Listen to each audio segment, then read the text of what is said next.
Freunde, ich war letztens in der Therme und habe so fest an euch denken müssen. Ich war da in dem Ruheraum und bin auf meiner Liege gelegen und habe gelesen. Und auf einmal hat in der Ecke hinter mir so ein älterer Typ angefangen, ultra zum Schnarchen. Und das fand ich erst noch süß. Ich hab gedacht, mei, dem geht's gut, der schnarcht. Aber dann hat er angefangen, im Schlaf die brachialsten Schers zu machen, so richtig laut. Warum genau hast du dann uns gedacht? Wellensittich Stammtisch. Wellensittich Stammtisch. Wellensittich Stammtisch.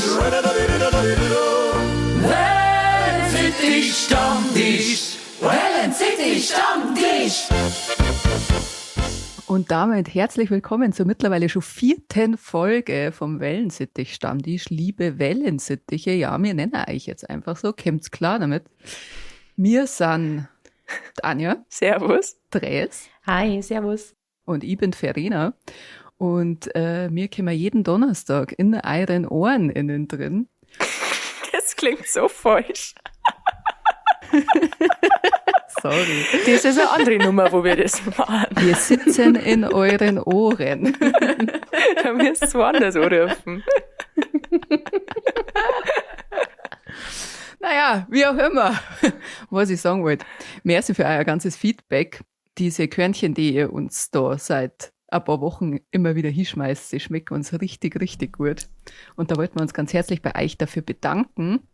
Ihr könnt uns folgen auf Instagram, auf TikTok und auf YouTube. Wir lesen sehr, sehr gern eure ganzen Kommentare durch und euer Feedback zu den Folgen. Und was uns auch ganz, ganz gut schmeckt, sind 5-Sterne-Bewertungen auf sämtliche Podcast-Plattformen. Also falls ihr es noch nicht gemacht habt, dann jetzt sofort auf die Folge klicken und sofort 5 Sterne raushauen. Damit hilft ihr uns auch sehr, sehr weiter, dass immer mehr Menschen von diesem wunderbaren Podcast erfahren. Vielen Dank. Euch. Dankeschön. So, und vielleicht zum Einstieg. Wir haben letzte Folge ja unsere Kindheits-Ich so richtig auflaufen lassen. Und jetzt habe ich ein bisschen ein schlechtes Gewissen. Deswegen da ich gern sagen, dass uns jetzt immer noch unangenehme Sachen manchmal passieren. Ich weiß jetzt nicht, ob das unsere Kindheits-Ich beruhigen darf, aber gut. Gibt's was Peinliches, das euch im Erwachsenenalter passiert ist? Ich war mal auf Hochzeit und dann war das Kuchenbuffet in einem separaten Raum. Warum bin ich jetzt schon lustig? Ich finde auch frech, dass der Kuchen einen separaten Raum hat. Naja, auf jeden Fall bin ich da über so Stufen gestolpert und bin hingefallen. Und dann konnte ich nicht mehr aufstehen, weil ich mit meinen Fiers auf meinem Rock vom Dirndl stand. Also ich habe einen langen Dirndlrock auch gehabt und es ging nicht. Und 1000 Menschen haben mir die Hand gereicht und wollten mich aufheben, aber es ging nicht, weil ich stand ja auf meinem Rock. Und dann musste ich halt erst den Rock so unter meine Schuhsohlen rausziehen, weil ich konnte ja auch da so im Knirgeln, oder nicht im Knirgeln, in der Hocke, konnte ich da auch nicht. Ich konnte nicht aufstehen, ich konnte meine Fußsohlen nicht lupfen und musste dann also den Dirndlstoff rausoperieren, damit ich wieder aufgekommen bin. Das fand ich sehr unangenehm. Ich hätte so gerne ein Video davon. Das hat mich gerade sehr, sehr gefreut. Ich habe großes Mitleid mit dir. Es tut mir sehr leid, dass dir das passiert ist, aber ich hätte auch nicht helfen können. Ich war wahrscheinlich daneben gestanden und hätte meine Dosen gelesen. Ich hätte nichts anderes von euch erwartet. Oh Gott. Deswegen mögen wir uns wahrscheinlich so gern. Ich hätte es aber eigentlich nicht anders gemacht. Danke. Ja, schön. Res, hast du auch irgendwas? Ich kann jetzt leider nicht so einen Banger liefern mit Verena, aber ich habe aktuell eine Situation, vor der ich Angst habe, dass mir peinlich werden kann. Ich war noch nie allein auf einem Konzert und ich möchte aber so dringend hin, weil das ist einer von meinen Lieblingsmusiker, der morgen auftritt in München. Und ich habe aber niemanden, mit dem ich da hingehen kann. Also werde ich wahrscheinlich morgen das erste Mal in meinem Leben allein auf ein Konzert gehen. Und ja, das ist mir jetzt schon peinlich, dass ich da allein stehen werde. Obwohl es wahrscheinlich alle scheißegal sein wird. Aber ich habe ein bisschen ein kleines Schamgefühl in mir drin. Mal schauen, ich werde es euch erzählen. Ich glaube an die. Ah. Ja, ich glaube auch, dass das wär dann cool. wahrscheinlich gar nicht so schlimm ist. Aber ich ich verstehe, was du meinst. Ich glaube, es ist schon unangenehm. Auf eine Ja. Art. Aber Ja. bis man dann merkt, dass man keiner beobachtet. Also ist doch wurscht. Ja. Und ihr seid ja alle Fans von dem Künstler, von dem her ist man ja dann doch irgendwie eine Gemeinschaft. Ja. Aber hast du noch einen Banger, Anja? Berichte uns auf jeden Fall. Na, ich habe auch selber nochmal drüber nachgedacht, aber ich habe ja in der letzten Folge auch schon gesagt, dass ich mich im Erwachsenenalter eigentlich fast nicht mehr scham. Oder zumindest nicht auf Kindesniveau schäme. Mir ist spontan was Peinliches eingefallen, und zwar habe ich mal gekellnert bei einer McDonalds-Spendengala, noch lange vor meiner Musikkarriere. Und da waren lauter Promis da. Und ich bin am Mark Terenzi sauer auf den Fuß gestiegen und er hat sich dann bei mir entschuldigt. Oh Gott. Und da war ich sehr, sehr peinlich berührt. Aber das ist jetzt verstehe auch nichts Tragisches. Aber das war halt so ein ganz stiller Service. Also da soll, dass du überhaupt nicht auffallen. Am besten soll, dass du nicht einmal mit den Leuten groß reden. Also hier ein kein Scherzchen machen oder so oder keine Ahnung was. Also einfach total unauffällig sein, so ein Weihnachtsschenkding. Und dann tritt ich dem Typ voll auf den Fies und ich war auch ein Fan von ihm. Naja. Aber das ist jetzt nicht so ein krasser Banger. Zeit. Ja, eben. Ja, gut. Schön. Dann jetzt ein kleiner Themawechsel. Und zwar sind wir ja mitten in der Adventszeit. Jetzt würde mich natürlich interessieren. Was wünscht ihr euch zu Weihnachten? Ein Pony. Oh. Das finde ich schön. Ich hoffe, du kriegst das. Ja, ich hoffe auch, dass ihr uns kriegt. Res, was wünschst du zu Weihnachten? Das ist sau unsympathisch jetzt, aber ich möchte einfach nur mal Ruhe. Ich habe in den letzten Wochen so an Stress Fühle, Bruder, fühle! und ich möchte zu Weihnachten einfach nur mal Ruhe. Ja, da gibt's irgendein Los Pedalos-Lied, wo der halt auch singt, hätte ich 3 Wünsche frei, dann war das 3-mal mehr Ruhe. Und an das habe ich in letzter Zeit sehr oft gedacht. Ja. Ich glaube, das ist sogar Das einer liebe ich. Weihnachtssong. Müsst ihr mal auschecken, Leute. Was wünschst denn du dir zu Weihnachten? Ich wünsche mir zu Weihnachten, dass der AMÖ endlich öffentlich zugibt, dass Dres nur eine bedeutungslose Affäre ist. Und dass er nur mit mir eine Kasper-Zukunft sieht. Das wünsche ich mir. Sonst Das nichts. nimmst zurück. Ich liebe, dass du gesagt hast, dass Stress eine bedeutungslose Affäre ist und Ja. nicht wahr. Naja, schaust du, ist ja klar, dass er mal einmal drüber rutscht. Aber mei, für mehr? Ja, verstehe. Das ist eine Kann ich auch Frechheit. nicht nachsagen. Gestern wird daheim, AMÖ.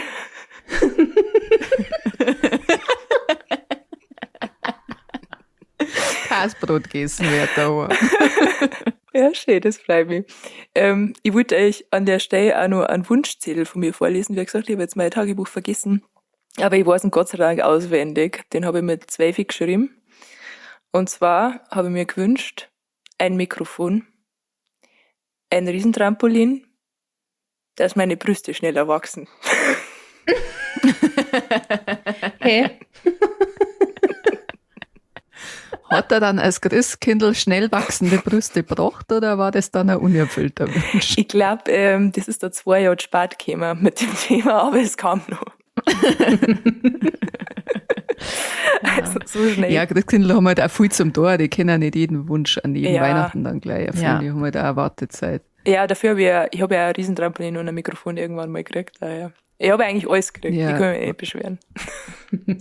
Wahrscheinlich hat sich das Christkindl gedacht, trainier du erst einmal dein Blasen auf dem Riesentrampolin und dann können wir über Brüste reden.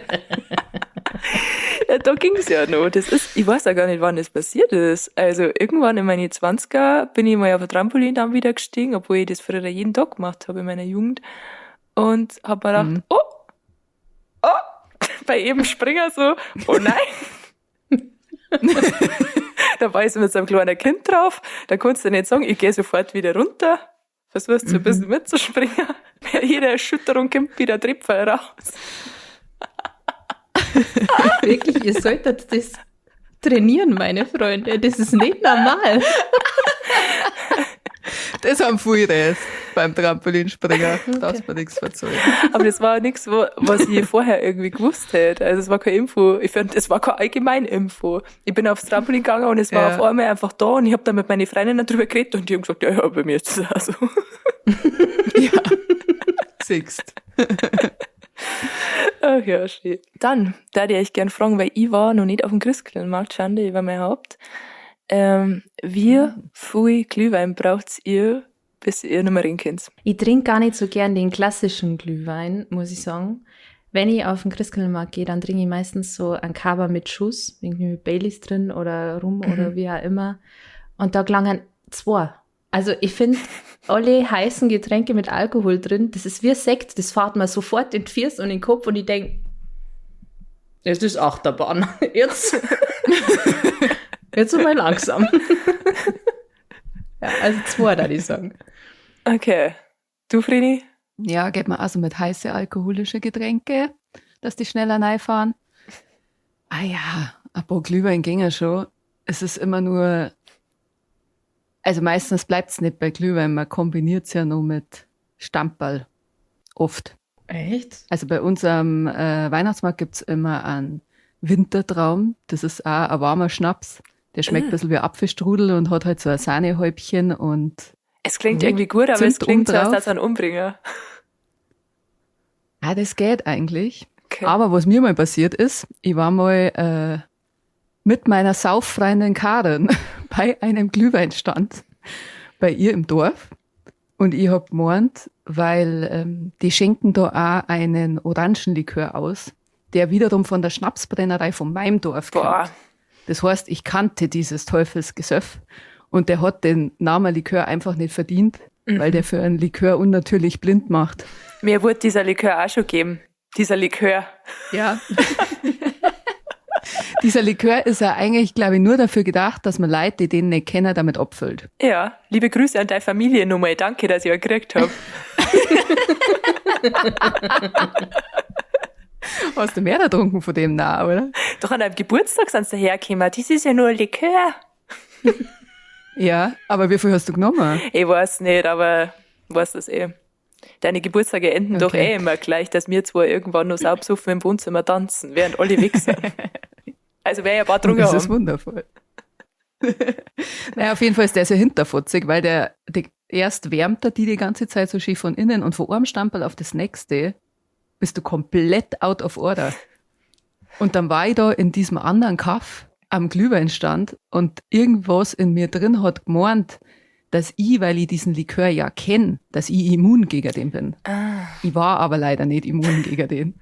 Und ich habe trotzdem die ganze Zeit einen nach dem anderen getrunken, weil ich habe da noch nicht so viel Leute kennt.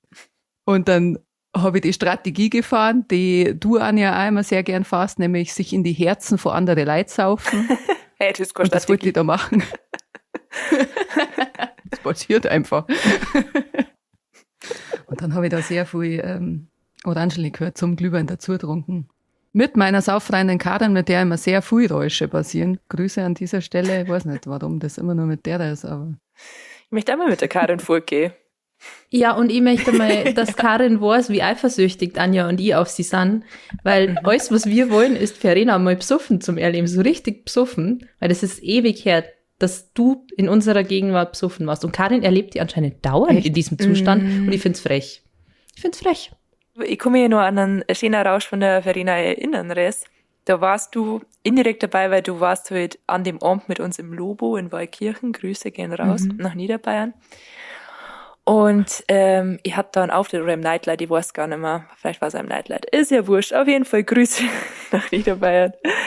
Das ist eine Diskothek und ja, da verstehen wir uns gut mit dem Besitzer und mit dem DJ und da artet das manchmal ein bisschen aus dann. Und bei der Verena ist es manchmal so, dass die eine schütt und eine schütt und eine schütt und man merkt überhaupt nichts. Und plötzlich dann, wenn wir schon im Hotelzimmer sind, wenn ich denke, naja, war jetzt halt gar nicht besoffen, Verena, kriegt diese Frau auf einmal einen Lachkrampf und hört nicht mehr auf. Das schlagt immer sehr spät ein, Resa, ja. Du musst einfach, du musst warten. Ja, ich merke Ja. schon. Ich darf euch an dieser Stelle, und dafür mache ich jetzt gleich Werbung fürs YouTube-Video, ihr könnt euch diesen Podcast nämlich auch auf YouTube geben, blende ich euch jetzt ein Video ein von diesem Abend, den ich gerade morgen, wo die Verena so eine gute Zeit gehabt hat im Hotelzimmer. Da hat die nämlich auch eine kleine Überraschung, eine kleine erotische Überraschung für die Verena. Also schaut jetzt mal auf YouTube, da kommt das. Der Klick ist wert. Aber wie viel Glühwein vertragst du, Anja? Korn. Also, ich kann tatsächlich, glaube ich, nach 1,5 auf jeden Fall nicht mehr reden. Das ist echt gar nichts für mich. Das Getränk, was ich auch gern trinke, ist Kinderpunsch mit Rum, weil Rum vertrage ich ja gut. Oder bitte mir zumindest ein. Ist ja mein Go-To-Getränk. Aber Glühwein, da haut's mich komplett weg. Das haben wir letztens wieder bei Freunden getrunken und ich war dann die Einzige, die wo dann total auftrat war. Und ich wollte unbedingt nur ein Spinnradl fahren und alle haben gesagt, na, wir sind vernünftig und aufgeregt habe ich mich. Aber dann war ich sehr froh, als ich im Bett war, weil wir dachte, recht haben sie gehabt, die vernünftig Da hätte ich mich auch ohne Glühwein aufgeregt. Das ist ja furchtbar, gell, wenn man zu Freunden dann sagt, hey, ich will ein Spinnradl und dann sagen die alle, na. Oh, Carina ist traurig, weil sie das letzte Mal zu uns gesagt hat. Aber sie wollte dann am Donnerstag mit uns gehen und das ist halt eine Bar, die am Donnerstag sehr, sehr, sehr, sehr, sehr dicht besucht ist. Man kann sich da nicht mehr bewegen drin und das ist mein persönlicher Albtraum. Aber Frini war on fire gewesen. Naja. Ich wäre on fire gewesen, ja. Schade. Schauen wir schon mal wieder vorbei. Müssen wir. Was bestellt ihr denn so generell auf dem Christkindlmarkt? Jetzt mal alkoholische Getränke ausgenommen. Ich esse ganz gern Kirchal. Mhm. Finde ich geil. Und halt eine Leberkasse. Also Apfelkirchal oder was meinst du? Nein, normale Auszunge. Auszunge. Mhm. Was Kirchal bei uns? Was ist das bei euch Auszunge? Das war's bei uns Auszunge, deswegen war ich irritiert. Okay. Und was weißt du, Res? Ich bin gerade total überrascht, dass es Leberkäse auf dem Christkindlmarkt gibt. Das habe ich, glaube ich, noch nie gesehen, dass da Leberkäse gibt. Also ich kenne Bratwurstsemmeln, aber Leberkäse ist mir, glaube ich, noch nie begegnet. Aber was ich am allergeilsten finde, ist Käsebrot. Almöhi.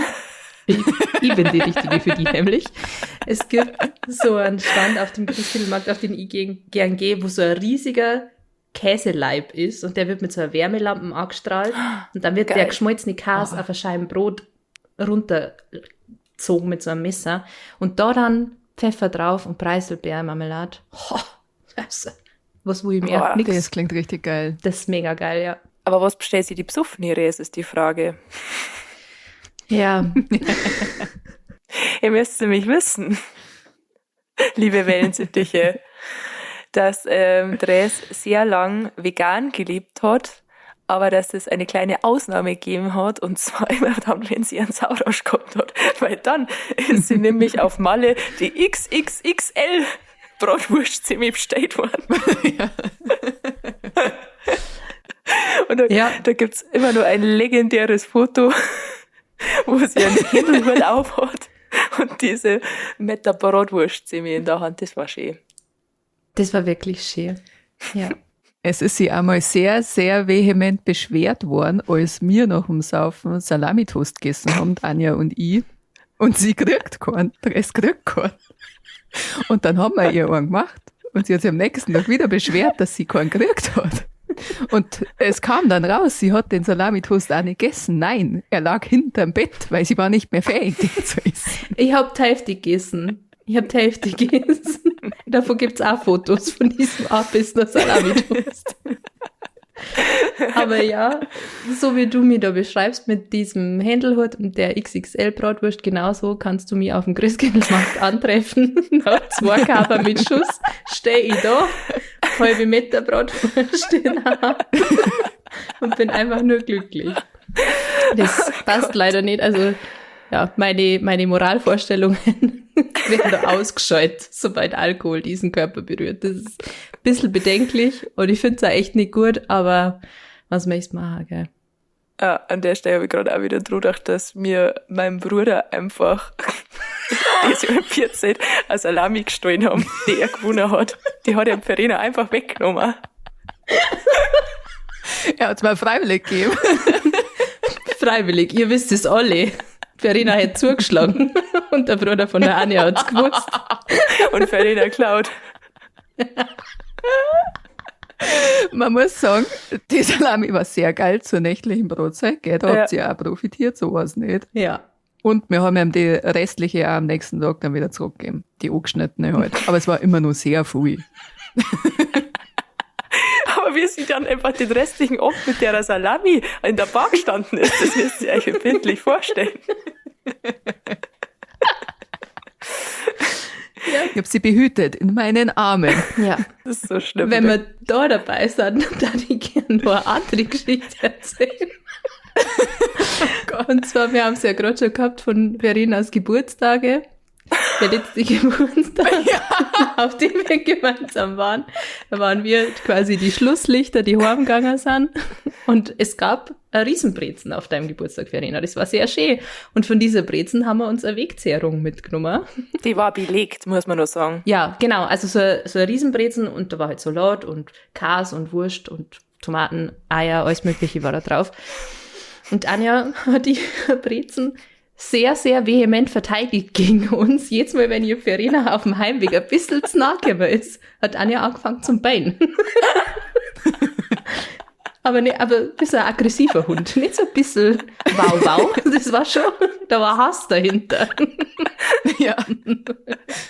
Man hat auf alle Fälle gewusst, wenn man noch näher hingeht, dann beißt es. Ich hätte es nicht riskiert, ja. Ja, für mich muss man ein bisschen mehr Steuern zahlen als wir für andere.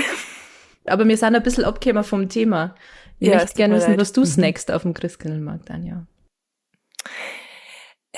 Ich ist meistens ein Dünnerle. Kennst du das? Nein. Das ist so ein Teigbrot, keine Ahnung. Und da drauf ist halt dann so Schmand und Kartoffeln mit Käse überbacken und es ist halt mega heiß und das ist halt sowas, auf was man sich freut. Und dann beißt man eine und dann verbrennt man sie seinen kompletten Gaumen und dann denkt man sich, warum bin ich so ein dummes, gieriges Schwein? Und dann schmeckt man dann noch nichts mehr, weil alles brennt. Und darauf freue ich mich ja wieder. Das bleibe ich mal wieder bestellen und ich werde wieder schnell einbeißen. Ja, man muss an Traditionen festhalten. Das stimmt. Dann eine andere Frage. Klappt's ja nur ans Christkindl? Ja, es bringt mir heuer ein Pony. Ich habe letztes Mal ein TikTok angezeigt gekriegt, das habe ich, glaube ich, weitergeleitet, oder? Wo irgendwie so einer mit die Ski unterwegs war und dann so, die Ausrüstung hat bestimmt der Papa bezahlt und dann, nein, das Christkind, du Keck. Das hat mich sehr gefreut. Ich hoffe auch, dass das Christkind mir dieses Jahr eine Skiausrüstung bringt, das wäre schön. Aber wie lange habt ihr ans Christkind geglaubt? Vielleicht so bis zur 3., 4. Klasse. Länger nicht. So lang. Ja. Ich habe sehr viel Fantasie gehabt als Kind. Und ich habe mir das auch immer gewünscht, dass das wahr ist. Ich weiß auch, dass ich dann irgendwann schon so leicht gewusst habe, okay, so ganz stimmen kann es nicht, aber ich wollte, dass es stimmt. Ich habe da sehr lange drauf festgehalten. Süß. Gab es so ein Erlebnis für euch, wo ihr dann gedacht habt, so, also als man schon so am Zweifeln war, wo ihr dann gedacht habt, so, vielleicht ist doch wahr. Meine Eltern waren immer sehr, also die haben es irgendwie immer geschafft, dass die heimlich irgendwelche großen Sachen aufgebaut haben. Also zum Beispiel habe ich mal einen Sattelschrank gekriegt, der dann halt im Pferdelstall stand. Und ich war noch, bevor ich reingegangen bin, also ich war im Stall draußen und dann bin ich reingegangen und dann war Heiligabend. Und ich war ja da noch bei den Pferden und da war nichts. Und dann war halt Bescherung ganz normal und alles. Und irgendwann haben sie dann gesagt, Verena muss noch mal rausgehen, weil an Weihnachten um Mitternacht da reden die Tiere ja miteinander. Das ist so eine Sage. Das habe ich noch nie gehört. Und da muss man in den Stall gehen und muss einer zuhören, so ungefähr. Und dann haben sie, und ich war die ganze Zeit so, was soll die Kacke? Und dann haben sie es aber geschafft, dass ich hinausgegangen bin und geschaut habe, ob ich die Tiere reden her. Und dann stand dieser Sattelschrank in der Stallgasse halt. Und das fand ich dann schon Wahnsinn, wie der da hingekommen ist. Weil ich ja, wie gesagt, vorher noch dort war. Also da war ich dann schon ein bisschen irgendwie mysteriös. Aber ich habe auch eigentlich sehr früh schon am Christkindl zweifelt. Und das hat eigentlich angefangen damit, dass ich am Nikolaus zweifelt habe. Weil bei uns war immer einer da, der hat die Buchhaltung gemacht und den habe ich halt kennt. Das war der Xari und der hat so richtig, ja, so ein wie sagt man, so knollige Nasen hat der gehabt. Einfach, das war so ein Merkmal in seinem Gesicht, das nicht zu übersehen war. Und der Nikolaus hat genau die gleiche Nase gehabt. Und da hab ich schon immer verzeiht, dass der Nikolaus die gleiche Nase hat wie der Xari. Und da war ich schon sehr früh misstrauisch. Und dann haben sie tatsächlich auch im letzten Jahr, wo der Nikolaus gekommen ist, jemand anderen genommen, damit ich den nicht kenne. Und auch da habe ich dann natürlich angefangen, am Christkindl zu zweifeln, weil mir das alles komisch vorgekommen ist. Oh, das finde ich aber sehr süß, Vreni, dass du da, und auch sehr klug, dass du das durchschaut hast. Weißt, wie war es bei dir? Gab es da irgendwas, wo du zweifelt hast oder wo du da dann doch wieder sicher warst? Also, was mich relativ lang daran glauben hat lassen, war die Tatsache, wie meine Wunschzettel immer verschwunden sind. Ich weiß nicht, wie ihr das gemacht habt, aber bei mir war es so, ich habe einen Wunschzettel geschrieben und den habe ich dann ausgelegt und das Christkindl holt den dann quasi ab. Und ich habe immer in der Kirche gewartet vor diesem Fenster und auf einmal war der Zettel halt immer weg. Und das, Okay. da habe ich dann immer gedacht, keiner war draußen. Ich habe die ganze Zeit diesen Zettel beobachtet. Ich war vor dem Fenster. Wie ist das passiert? Das weiß ich auch bis heute nicht, wie meine Eltern das gemacht haben. Also du hast nicht gesehen, wie er wegkommt, sondern nur, wie er weg Nein, ist. genau. Mein Kind hat jetzt auch nicht so die Aufmerksamkeitsspanne. Ich werde wahrscheinlich schon mal aus dem Raum gegangen sein, kurz, oder keine Ahnung, Ja. aufs Klo oder was weiß ich. Und dann war er weg. Aber Cool. was mich schon immer misstrauisch werden lassen hat, war die Tatsache, dass meine Oma nie mitgegangen ist in die Kirche. Also wir sind vor der Bescherung immer alle in die Kirche und Oma hat immer gesagt, na, sie bleibt da, sie macht das Essen. Und das war immer so, das Essen. Echt? War bei euch nicht, oder war bei dir nicht das Wohnzimmer zugesperrt? Das war bei uns in der Früh schon immer zugesperrt und das Schlüsselloch zu überhaupt. In der Früh schon, nein. Also bei uns muss man durchs Wohnzimmer auch durch, dass man in die Kirche kommt. Es war gar nicht möglich, das den ganzen Tag abzusperren. Okay. Aber wenn wir dann zurückgekommen sind von der Kirche, war es immer abgesperrt. Und es ist erst aufgesperrt worden, weil wir von drin dann ein Kleckerl gehört haben. Ja. Und die Oma war halt dann komischerweise auch schon immer im Wohnzimmer. Und das war was für mich nicht so ganz zusammenpasst. Ja. Wie war das bei dir, Anja? Ja, ich fand es halt immer so bewundernswert, dass ich mit meinen Eltern beieinander war. Also ich habe gar nicht gedacht, dass das irgendeine Oma machen kann oder so. Dass ich gleichzeitig mit denen Zeit verbracht habe und dann waren da Geschenke da. So, da habe ich mir gedacht, oh krass. So, wir sind spazieren gegangen, wir sind schnell zum Eisplatz gegangen, Schlittschuh fahren und dann kommen wir zurück oder halt in die Kirche und dann sind da Geschenke. Und ich dachte, also die waren ja die ganze Zeit an meiner Seite, das kann ja nicht sein. Und einmal weiß ich auch noch, da war ich mit meinem Bruder in seinem Zimmer und dann haben wir so aus dem Fenster geschaut und dann hat er gesagt, da kommt das Christkindl. Und hat halt einfach auf einem Flieger gezogen, der halt so ein Blinklicht gehabt hat. Ein rotes. Süß. Aber ich war ja ein Kind, ich habe nicht gewusst, dass das ein Flieger ist. Und das Ja. hat sich auch noch auf uns zubewegt quasi. Und dann hat's kurz danach klingelt. Und dann habe ich mir gedacht, wow, krass. Jetzt haben wir das Christkindl gesehen. Oh. Ja, irgendwie schon lieb. Schön. Manchmal wünsche ich mir das, dass ich da, wo ich so klar war und da drauf gelandet hat und aufgeregt war und so. Und dass man auch so in Katalogen, habt ihr das auch gemacht, in so Spielzeugkatalogen, so alles durchgeschaut hat und alles angereißelt hat, was man vorhin hat. Voll. Geil. Ja.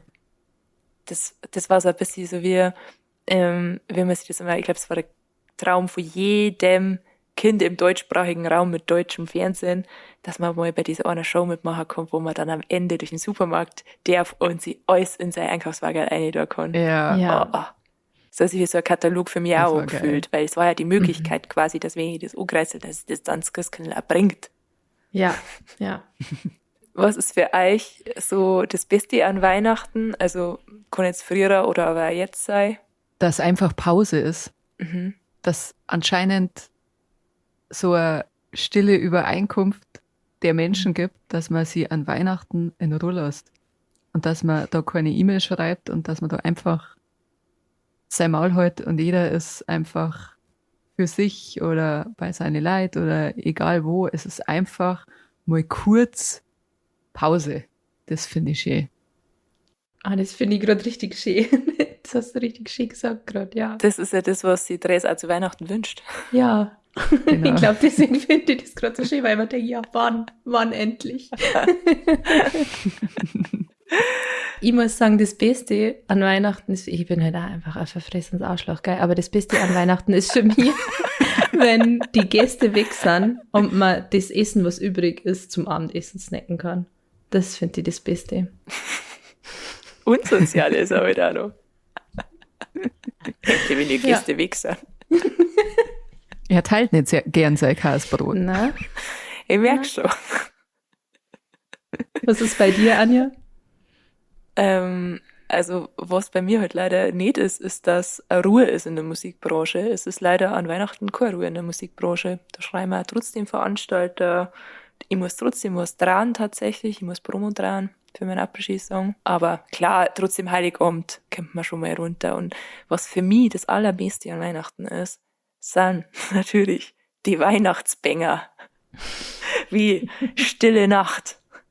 Geiler Song. Das war mein Lieblingslied als Kind. Ich habe nämlich gedacht, das ist ein Einschlaflied. Also meine Mama hat das ganze Jahr über mit mir Stille Nacht auf Nacht singen müssen. Da wird Verena gleich wieder ultra sauer, aber das war bei mir auch so. Das war meine ganze Kindheit lang mein Lieblingslied. Und meine Eltern haben so Echt? gehasst, weil es im Sommer die ganze Zeit Stille Nacht, Heilige Nacht ballert worden. Ach, wie krass. Ja. Ja, cool. Ich hasse, wenn ihr zwei Gemeinsamkeiten habt und ich bin da außen vor. Es passiert nämlich öfter, dass ihr zwei Gemeinsamkeiten habt. Wir haben zum Beispiel auch manchmal gleichzeitig einen Scheidenpilz. Und ich darf nie mitmachen. Heute auch an. Es ist nicht so schwer, Verena. Nimm einfach ein bisschen Antibiotika und schon geht's dahin. Gab's bei euch schon mal so einen richtigen Fail an Heiligabend? Also, dass irgendwas passiert ist, was sich so die Eltern auf jeden Fall überhaupt nicht vorgestellt haben. Während ihr überlegt, kann ich euch nämlich da mal unseren klassischen Fail verzeihen. Ich glaube, dass das auch zweimal passiert ist. Ich kenne allerdings nur eine Videoaufnahme davon. Aber ich glaube, meine Eltern haben mir erzählt, dass das schon zweimal passiert ist. Weil wir hatten Kerzen, also echte Kerzen am Christbaum. Schön. Und es war so, oder Sternwerfer waren's.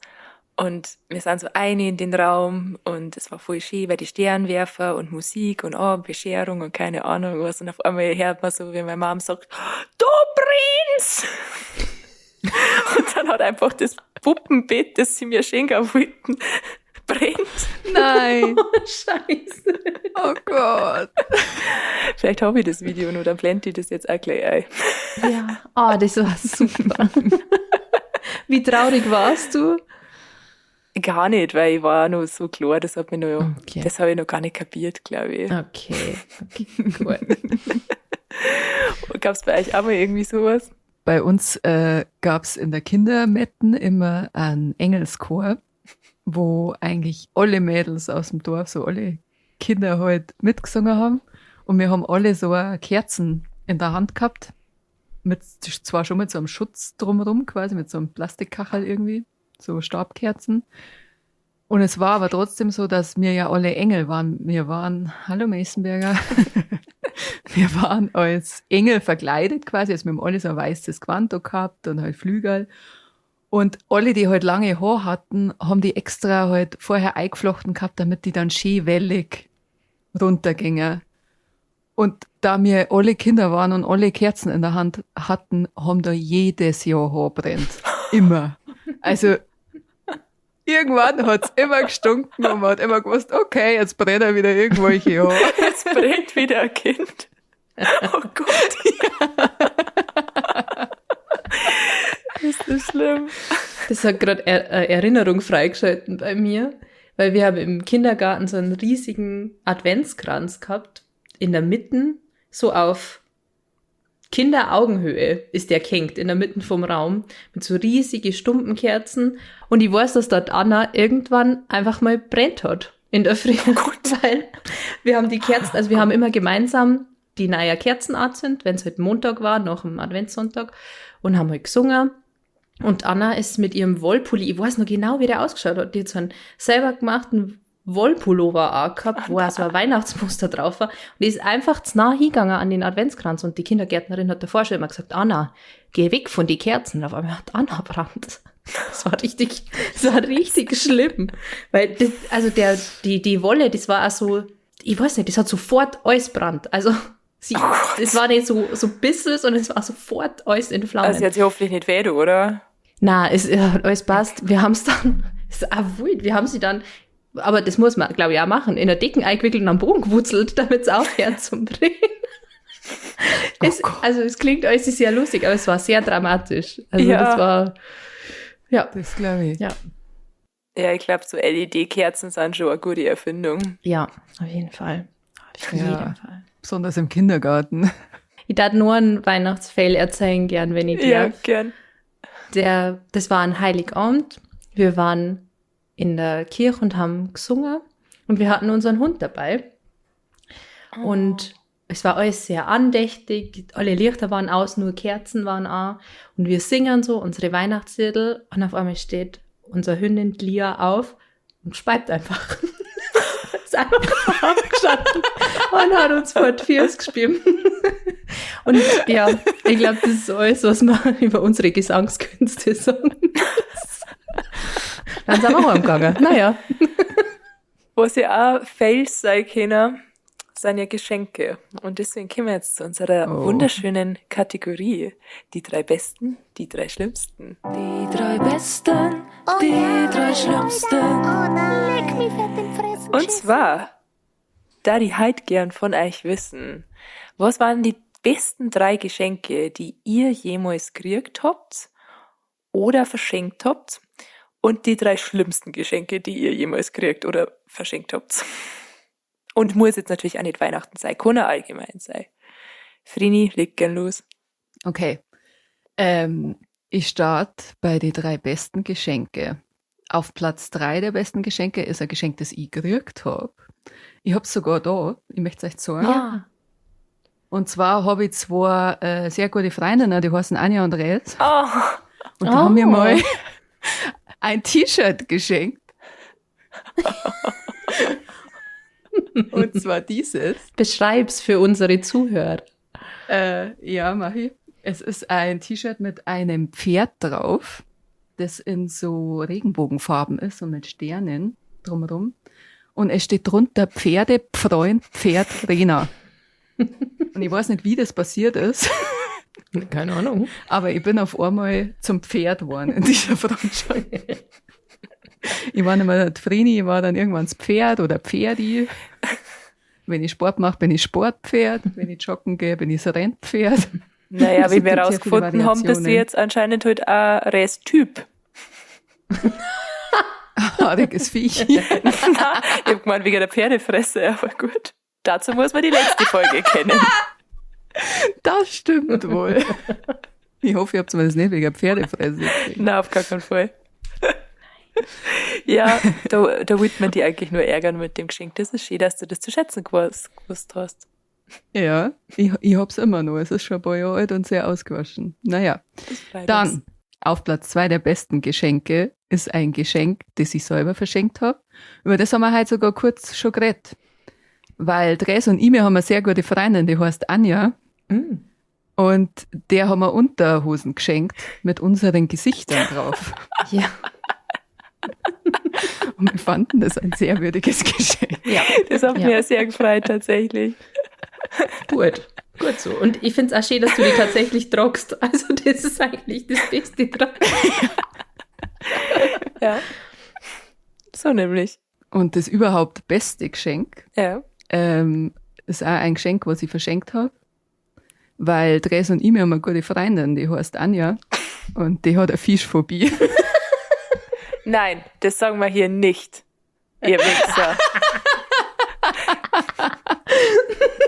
Schmorz in der Hölle jetzt war. Und es gibt auch Wir können so Kalender. bösartig sein. Ich bin sauer. So Angelkalender, wo Typen so riesige Fisch in die Hände haben. Das sind Frauen. Das ist das Schlimme. Echt? Das ist ein sexy Carb-Kalender. Okay, sexy Frauenkalender mit Fisch in die Hände. Auf jeden Fall wollten wir das nachstellen und der Anja schenken. Zuerst haben wir gemeint, wir fotografieren uns selber sexy im Bikini. Davon sind wir dann abgewichen, weil wir hatten eine bessere Idee, nämlich, dass wir zwar nicht die Personen sind, die Fisch in die Hände nehmen, sondern dass wir der Fisch sind. Das ist so widerlich. Und dazu haben wir, hat Res in einem Fetisch-Shop eine Karpfenmaske bestellt. Wer hat den Fetisch? Ich reg mich so sehr auf darüber. So ein Gummiteil, das was ich über den Schädel ziehen kann. In Karpfenform. Und wir hatten auch nur eine zweite davon. Und das Allerschönste war, dass Anja im Urlaub war und Res auf die Katze aufpasst hat. Und mir dann auch noch das Shooting zu diesem Karpfenkalender bei der Anja daheim gemacht haben. Und dann hat dieser Karpfen sehr schöne Dinge erlebt. Er hat kocht in der Anja ihrer Küche, er hat duscht in der Anja ihrer Duschen. Ja. Er hat in ihrem Bett geschlafen. Ja, stimmt. Das ist so schlimm. Das war das beste Geschenk, was ich jemals jemandem gemacht habe. Ich widerspreche. Wahrscheinlich bei dir beim schlimmsten Geschenk auf 1. Ja, ich hab's vergessen, ich hab's verdrängt. Aber ja, aber du hast mich daran erinnert, es ist auf Platz 1 der schlimmsten Geschenke, die ich jemals gekriegt habe, weil das war einfach nur frech. Und mit den schlimmsten Geschenke bin ich wahrscheinlich schnell durch. Also auf Platz 3 der schlimmsten Geschenke, die ich jemals gekriegt habe, ist ein Gutschein von der Strickwarenzentrale. Den habe ich damals von meiner Oma gekriegt und die Strickwarenzentrale war auch ein Geschäft für ältere Damen, da die sagen. Also da hat's wirklich nur so geringelte Strickpullover und sowas gegeben. Und ich war da eine Jugendliche, wo es ja auch einmal wichtig war, dass man cool ist und so. Also da hat's ja gar nichts gegeben. Da ist dann meine Mama mit mir in das Geschäft und es gab da auch für die Mama nichts. Also selbst dafür was. Oh nein. Zu unmodern alles. nein. Und dann war aber die Verkäuferin echt eine Maus, weil die hat dann tatsächlich diesen Gutschein zurückgenommen und hat uns den 50er gegeben. Boah, ist das nett. Und hat nämlich gesagt, na, da gibt's wirklich nichts für Jugendliche, also das versteht sie. Oh. Das war, Das ist echt Lieb. süß. also danke nochmal dafür. Auf Platz 2 der schlimmsten Geschenke ist was ich selber verschenkt habe. Und da habe ich es quasi, also die Oma und ich, wir haben uns da nichts genommen, weil ich bei uns am Weihnachtsmarkt immer am Losstand gelost habe und da gab's halt auch immer so alten Scheiß einfach auch zu gewinnen und ich habe da immer so sowas wie so eine alte Eierplatte oder so gewonnen. Und das war dann schon immer in so uralte Verpackungen, wo du gewusst hast, das hat irgendwer von seiner Großtante aus dem Speicher geholt, wo es halt 1980 einmal in war. Und das habe ich dann, ich habe das immer der Oma geschenkt. Vielleicht war der Strickwarenzentralengutschein auch ihr Rache an mich. Das klingt ein bisschen Dass so. ich ihr immer die Losstandscheiße geschenkt habe. Schön. Und Platz 1. Das schlimmste Geschenk, was ich jemals gekriegt habe, finde ich nach wie vor die größte Frechheit, die mir jemals passiert ist. Putzlumpen. Was möchtest du mir sagen mit Putzlumpen? Hast du gemeint, ich freue mich über Putzlumpen? Wer hat das geschenkt? Nein, das möchte ich nicht sagen. Das ist ja frech, ja. Das verstehe ich. Das kam aus der Verwandtschaft. Reis, was sind deine Top 3 und Flop 3 Geschenke? Ich starte auch mit den 3 besten. Ich weiß nicht, ob ich so eine Ranglisten habe wie du. Doch, habe ich schon. Das Coolste, was ich jemals gekriegt habe, waren Konzert- bzw. Festivaltickets. Ich liebe Konzerte, ich liebe Festivals. Und ich habe zu meinem 18. Geburtstag Splash-Karten geschenkt gekriegt. Und das ist ein Hip-Hop-Festival in Deutschland, ein ziemlich groß. Und da wollte ich schon immer hier. Und ich habe mich so drüber gefreut, weil ich ja null damit gerechnet habe, dass ich diese Karten geschenkt krieg. Und es war voll die Überraschung. Ich war mega happy. Das ist mein unangefochtene Top 1. Weiß auch nicht, ob das noch mal jemand schlagen kann. Es war so es hat mich so aus dem Nichts erwischt. Das war richtig schön einfach. Schön. Auf dem 2. Platz war ein Tattoo-Gutschein, den ich von meinem besten Freund geschenkt gekriegt habe. Es war sehr süß, weil er mir nicht nur den Gutschein geschenkt hat, sondern auch quasi an den Gutschein geknüpft schon die Motivvorstellung war, dass wir uns gemeinsam ein Freundschaftstattoo stechen lassen. Und das fand ich auch eine sehr schöne Idee. Was ist das für uns geworden? Das ist das, was ich am Arm habe, dieses Herz mit dem Auge drin. Und das hat okay. er, also da habe ich am Oberarm außen stilisiertes Herz mit einem weinenden Auge drin und er hat quasi ein anatomisch korrektes Herz mit einem stilisierten Auge in der Mitte. Also wir haben so Puzzleteile. Okay, wild. Ja, Cool. wow. Genau, das fand ich auch sehr süß. Fand ich eine richtig gute Idee auch. Und Platz 3 ist ein Adventskalender, den ich letztes Jahr geschenkt gekriegt habe, von zwei richtig süßen Mäusen aus meiner Twitch-Community. Die wissen nämlich, dass ich die 3 Fragezeichen-Fan bin. Und die haben mir an die 3 Fragezeichen-Rätsel-Adventskalender geschickt. Und das war ein sehr großes Highlight, weil ich letztes Jahr gar keinen Adventskalender gehabt habe. Das habe ich dann erzählt im Stream. Und ein paar Tage später ist in meinem Briefkasten der Abholschein für das Paket und das war richtig, richtig süß. Du bist so ein Und- Arschloch. Warum? Ihr war die ganze Zeit gewartet, sie sagt uns an. Wir haben dir letztes Jahr auch einen geschenkt, weil du traurig warst. Und du hast gesagt, und da waren so zwei süße Mäuse. Und ich hab mir gedacht, mei, ist das nett jetzt. Ja. Aber ich verstehe es. Der mit den 3 Fragezeichen war schon auch cool. Ist okay. gut. Ist okay, es war ein richtiger Prank, aber es ist okay. Aber ich glaube, es war das Jahr davor, wo wir den Das geschenkt war haben. das Jahr in dem davor. Ausdruck. Möchte ich zu Ja. meiner Verteidigung sagen. Ja, Ja, Yvonne. alles gut. Ähm, Wenn wir schon bereit waren für unser Körnchen. ich habe schon gedacht, warum lachen Sie so? Warum freuen Sie sich so? Ich bin halt richtig unsympathisch in der Folge, wirklich. Oh, es tut mir leid.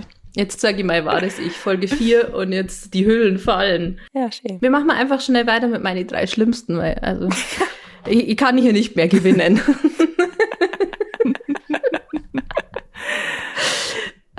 Auf Platz 3 bei meinen schlimmsten Geschenke ist eins, das ich gemacht habe, beziehungsweise es sind ganz viele, die ich gemacht habe.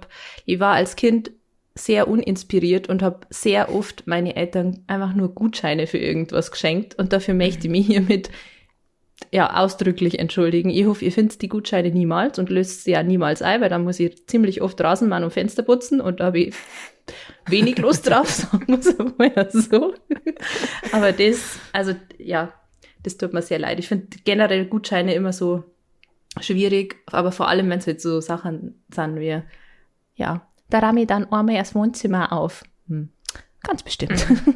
Ganz Ja. bestimmt. Aber Eltern sind ja auch dumm, dass die das nie einlösen, oder? Meine Mama Ja, hat jetzt finde letztes Mal zu mir gesagt, sie hat eine Schachtel gefunden mit ganz viel Gutscheine drin und da das Schwitzen angefangen. Da habe ich gesagt, Ja, also Silvia, lös Ei. Absolut. mal schauen, ob die noch gültig sind. Du, das darf nicht verfallen. Das hat mir das letzte Mal erst ein Besoffener verzeiht. Aha. Ja gut, dann. Und der muss wissen. Es ging zwar gerade auch ein bisschen um was anderes, aber er hat es trotzdem dann gesagt. Gut. Ich hoffe, meine Mama hat das nicht mitgekriegt. Auf Platz 2 der schlechtesten Geschenke ist ein Geschenk, das ich gemacht habe, und zwar an mich selber aus Versehen. Wir haben nämlich an Weihnachten beschlossen, wir machen die Tradition des Julklappsacks. Ich weiß nicht, ob ihr das kennt. Was? Julklappsack. Ich weiß nicht, aus welchem Land das kommt, aber man hat da so einen großen Jutebeutel, jeder kauft ein Geschenk, tut es in den Beutel und jeder zirkt dann eins wieder raus.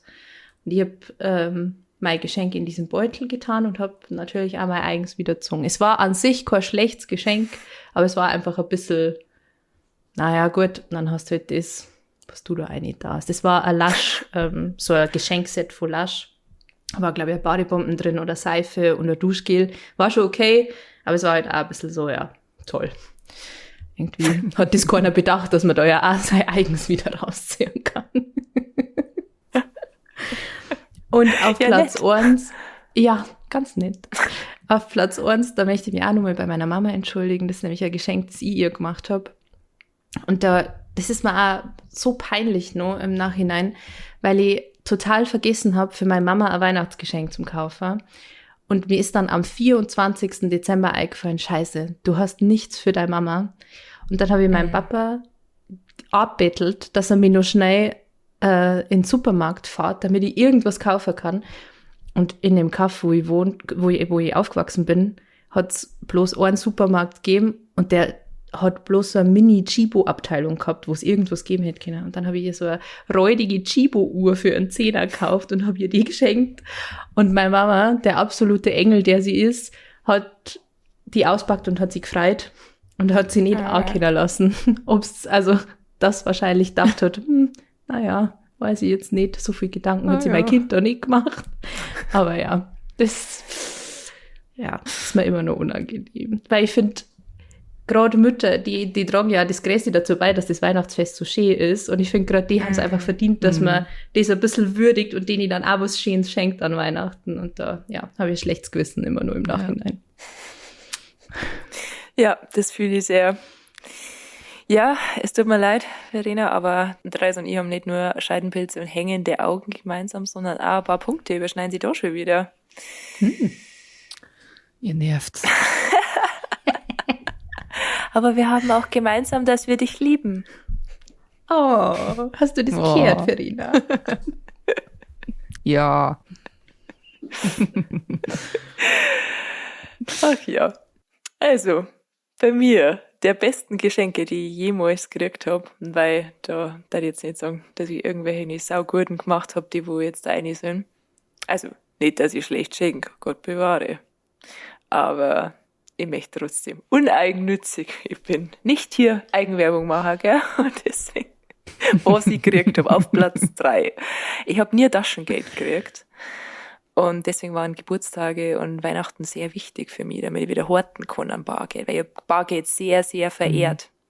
Und der schlimmste Tag für mich im Jahr war der Weltspartag, wo man dann sein Bargeld auf Bank bringen soll, damit man so ein geschissenes kleines Geschenk kriegt und einen Luftballon. Also ob ich meinen Reichtum für einen scheiß Luftballon hergebe. Also da war ich jedes Jahr sauer. Da hat es ein Theater gegeben vom Feinsten. Meine Mama hat dann immer gesagt, ja, aber das gehört doch dir trotzdem, das Geld. Wenn das nicht sicher in meinem Schrank verwahrt ist, da bin ich Reichsbürgerin.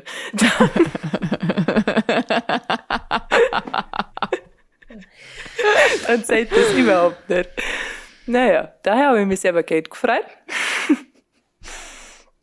Dann auf Platz 2 ist tatsächlich bei mir auch Festivalkarten. Auch genauso wie bei dir. Ich habe zum 18. Geburtstag habe ich mir erst die Festivalkarten geschenkt gekriegt und war einfach hin und weg, weil da halt die Bands meiner Jugend gekommen sind, die ich so geil gefunden habe. Blink-182, Ärzte, Jennifer Rostock, KIZ, da wärst du mir richtig gern aufgewarnt und habe mich total gefreut. Und auch als ich dann auf dem Festival war, auf dem Southside Festival, fand ich ja alles cool da. Also alles war lustig, alle anderen Leute waren lustig und so. Und jetzt, wenn ich jetzt über den Campingplatz gehe, dann denke ich mir, weg. Menschen. Aber da habe ich das alles ganz, ganz, ganz toll gefunden. Das war echt ein super Geschenk.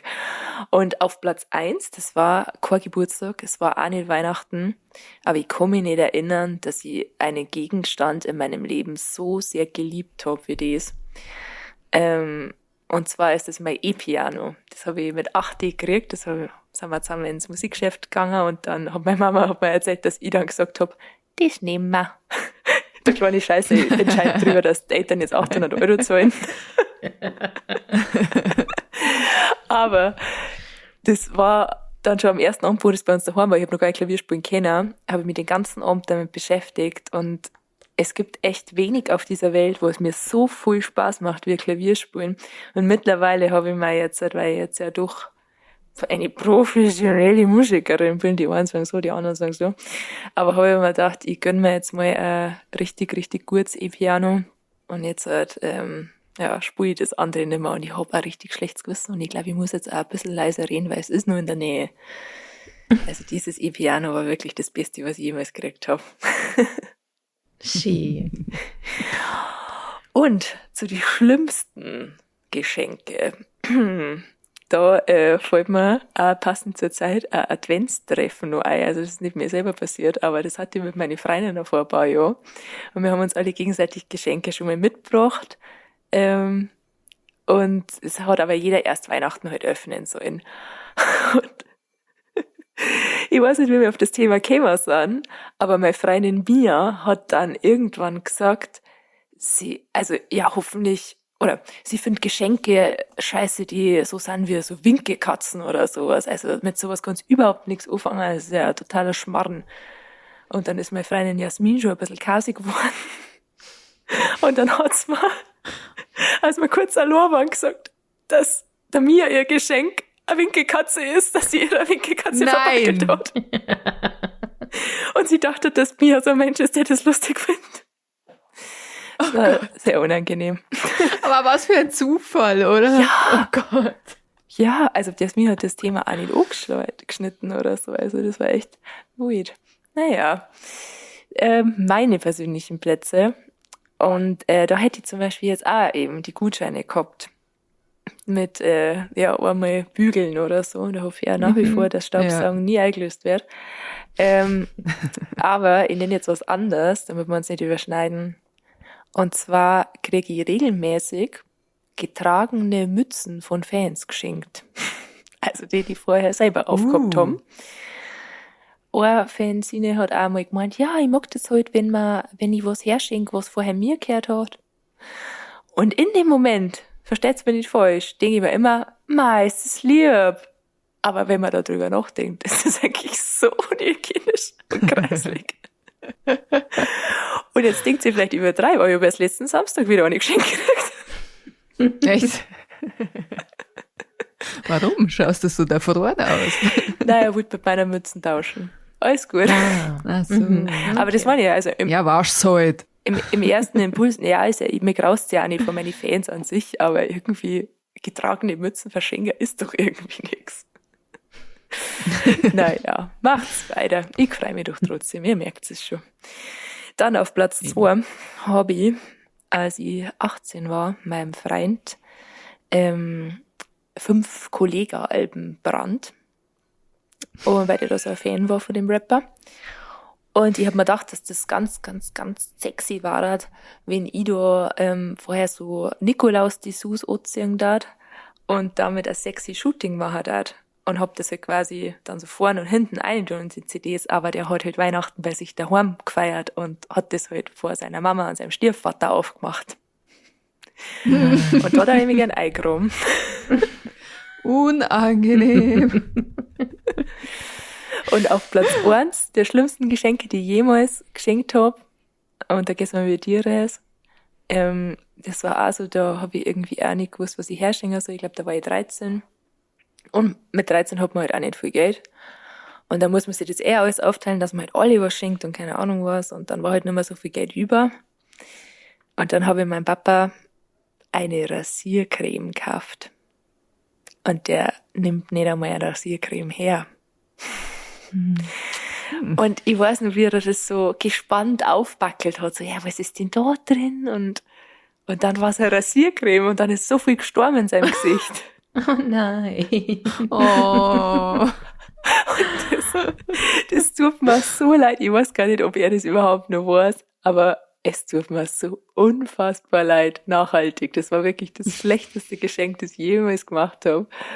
Und ja, dafür muss ich meinem Papa auf jeden Fall dieses Jahr nochmal wieder was Schönes schenken. Was extra Schönes. Wenn ich da wieder dran denke. Mach's wieder gut. Ja, wobei mein Papa ja, seitdem ich klar war, immer gesagt hat, jedes Jahr, ich wünsche mir eine Yacht. Dann war so, ja, danke, Vater. Passt. Kriegst.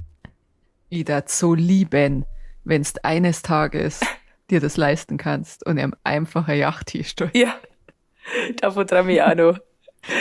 Weil da war ich als Kind schon oft fertig mit der Welt, weil ich mir gedacht habe, ich kann keine Yacht kaufen, Hilfe. Aber ja, mal schauen, vielleicht ja irgendwann. Naja, mein Geschenk an euch, liebe Wellensittiche, ist, dass ich die 2 jetzt nur mal an mein Postfach los. Ich weiß, ihr liebt das sehr. Und ich habe halt sehr, sehr besinnliche Nachrichten für euch dabei. Vielleicht wird's gar nicht so lustig, vielleicht wird's einfach nur sehr, sehr romantisch jetzt. Hier kommt für euch Liebesbriefe. Liebesbriefe, Leidenschaft, Sex, Gefühle, Diese kleine Unterhose, die Sie beim Trampolinspringen, ja genau, könnten Sie mir die vielleicht per Eilverfahren schicken? Danke. Egi, Werner. Liebesbriefe. Dann schaut's doch gern mal, was mir die werten Herren so geschrieben haben. Der Alexander schreibt, Anja Bavaria, darf ich dich mal was fragen? Bitte, bitte, bitte, Bitte antworte. Anja, du hast schöne Haare. Anja, du hast ein schönes Dirndl an. Anja, ich finde dich sehr, sehr, sehr, sehr süß und hübsch. Hallo Anja. Guten Nacht, Anja. Antworte bitte, bitte. Ich habe einen Florian. Hallo Anja. Ich finde dich sehr sympathisch und würde gern mehr über dich erfahren. Wie wäre es mit einem lustigen Abend mit leckeren Cocktails oder einem Treffen auf einen Latte Macchiato? Du bist natürlich eingeladen und nichts verpflichtet, außer gute Laune mitzubringen. Da war es mir ja schon vergangen. Bring keine gute Laune mit. Es geht noch weiter. Es geht sehr lang weiter.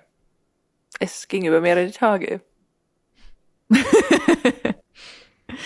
Wir können auch gerne was essen gehen, wenn dir das lieber ist. LG Florian. Dann am Abend. Hey, ich bin zwar bekennender Fleischfresser, aber keine Angst. Wenn wir in ein Restaurant gehen, brauchst du dir keine Sorgen machen, dass ich dich beißen könnte. Zumindest solange wir nicht in ein vegetarisches Restaurant gehen. Das wird immer cringiger. Dann wieder ein bisschen später. Okay, du magst also keine Cocktails und gehst auch nicht gerne essen. Lass mich mal überlegen, was uns beiden Spaß machen könnte. Ich hab's. Wollen wir zusammen meine Steuererklärung machen? Das finde ich fast schon wieder sympathisch. Ich dachte besser, wenn der meine Steuererklärung ohne mich macht. Ja. Naja, eine Stunde später ist Folgendes passiert. Gut, wenn du mal wieder Bedarf an einem gut aussehenden Typen hast, der mit beiden Beinen fest im Leben steht, eine Granate im Bett ist, gut zuhören kann und seines Zeichen ein begehrter Singer ist, dann kann ich dir gerne seine Nummer besorgen. Na, er ist bescheiden, kurz nichts sagen. Das hast du noch an? Ja, aber ich mach's ganz kurz. Es sind nur 2 Nachrichten. Die erste ist Hi. Die zweite ist zeig mal Titten.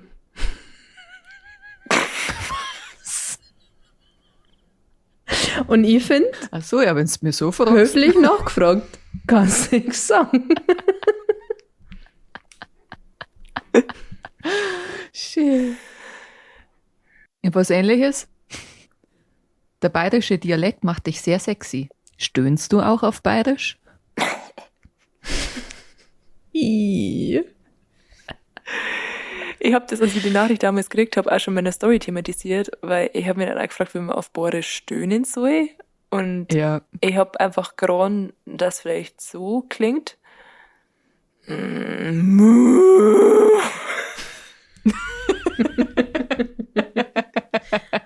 Ja. Hättet ihr vielleicht auch noch einen bayerischen Stöhner für uns? Weißbier. Aber das ist ja nicht Stöhnen. Aber ja, doch. Ist Dirty Talk. Das ist der Dirty Talk, der mir auf jeden Fall anspricht. Ich hätte nur eine Frage, die mich tatsächlich auch brennend interessiert. Du hast da in deiner Story gepostet, dass dein neuer Song draußen ist, der Resi heißt. Und jemand hat dir auf Instagram geschrieben und gefragt, was heißt Resi? Und da ich gern sagen, ich bin's. Grüß dich. Ich bin eine Resi. Der Marc Eckers hat mich letztes Mal auch gefragt, was ein Resi ist. Ja.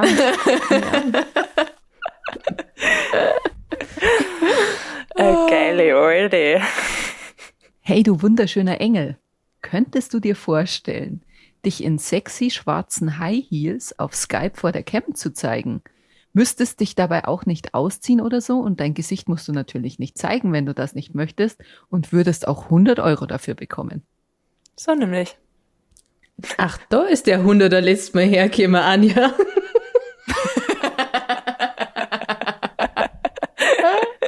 Deswegen hast du da unten geschmissen. Ich wollte euch jetzt indirekt sagen, ja.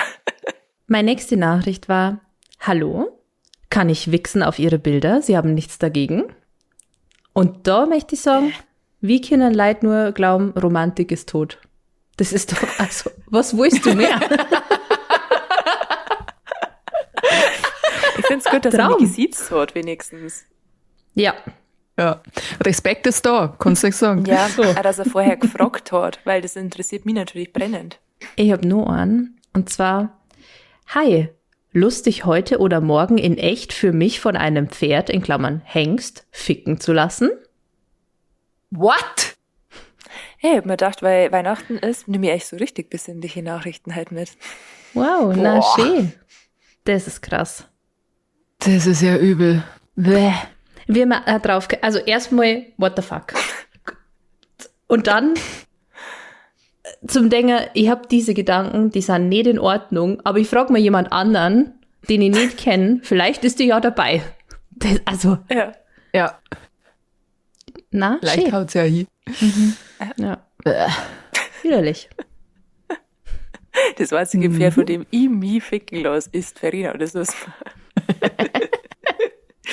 Nimm das, Hengst.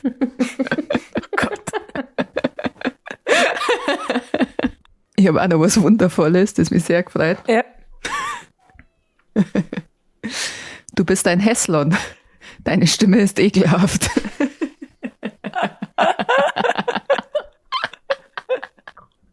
Wer kennt nicht den Hässlon aus dem Oberland? Ja, ich habe mir gedacht, also ich bringe halt richtig viel Besinnlichkeit mit. Ich hoffe, es hat euch gefallen. Doch, ja. Ja, auf jeden Fall. Ja, voll. So was Grintiges habe ich noch nie gesehen. Achso, du bist immer nur bei meinem Äußeren. Das war nicht auf die Nachricht bezogen. Hey, wir wurden halt schon beleidigt im Internet.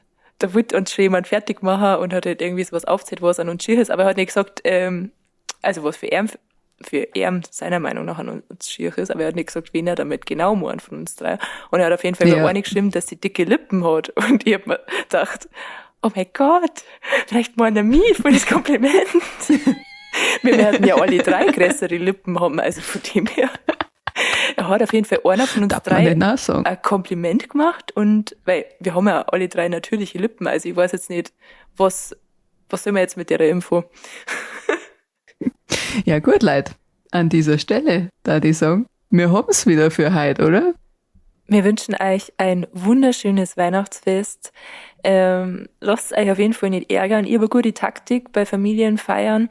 Und zwar, wenn ihr euch irgendwie aufregen müsst und ihr euch denkt, jetzt möchte ich gern was sagen, jetzt möchte ich aber schon gern was sagen dagegen, dann nehmt einfach einen Schluck Wein. Dann habt ihr nämlich einen richtig spaßigen Abend und ihr bewahrt auch den Frieden. In diesem Sinne. Bussi geht auf jeden Fall auch raus an alle, für die Weihnachtszeit nicht so geil ist. Wir denken an euch. Halt's durch. Macht es euch trotzdem irgendwie schön, wenn's geht. Und ja, wir hören uns dann beim nächsten Mal. Bis dahin versorgt uns mit Kerndallen in Wortform. Auch gerne Geldform. Bargeld. Und in 5-Sterne-Bewertungen. Bis dann. Für euch. Servus. Stammtisch.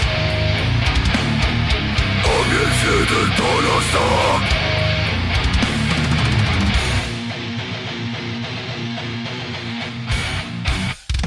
Also na, sowas hörst du nicht. Voll Teufel, schalt aus das Klump jetzt.